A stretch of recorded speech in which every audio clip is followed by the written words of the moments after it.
Growing up, I was a quiet kid. At recess, I liked the swings mostly. It meant I was less likely to have to talk to anyone. I always felt different. I looked different from most of my classmates. I was this spaced out redhead with bad eyes and just a few friends. I had imaginary ones, and I was teased a lot. I was a lonely kid and I didn't have the best home life, so I learned how to be independent early on. I loved to create. I wrote stories about tough, intimidating women. I liked vampires and monsters. I was always meek and agreeable, so I liked spunky, intimidating types.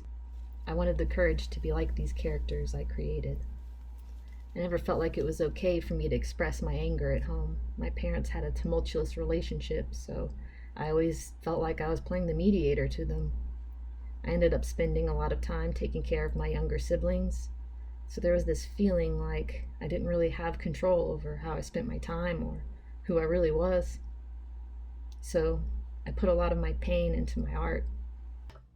I loved to draw and to write, but I would try anything I could get my hands on, as expressing myself directly didn't come naturally. I would sew or paint or make music. I used to keep a journal.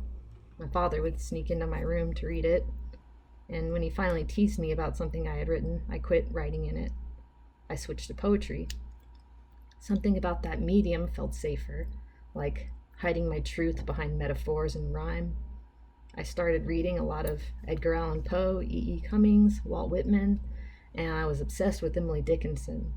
She was often touted as weird, quiet, shut off, possibly mentally ill. She was misunderstood. She had a rich personal life she kept hidden, and that was what I liked so much about her. She's recorded to have written over 1,800 poems. I'm at around 800 now, I think. I set a goal to beat her when I was only 14.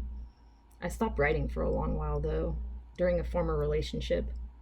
But I think if I would have kept going, I would have been closer to my goal by now. I try to write every day. It's a private hobby. Only my closest friends really know about it. I'm not super keen on sharing them, but I enjoy sharing them anonymously. I have a small following, but I see some of the same people coming back. I feel like these people I don't know secretly cheering me on gives me the encouragement I need to keep going through hard times. One day, one of my followers asked me to publish a selfie. I didn't want to reveal myself, but I did want to connect with them, so I used a wig I had bought for a Halloween costume and created this character.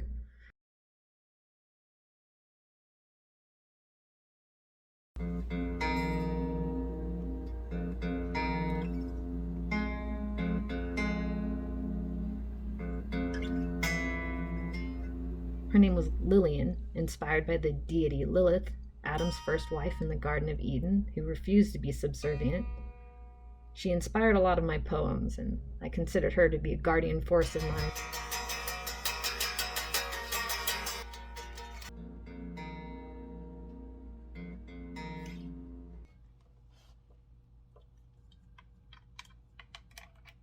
I feel like I can do anything when I'm her.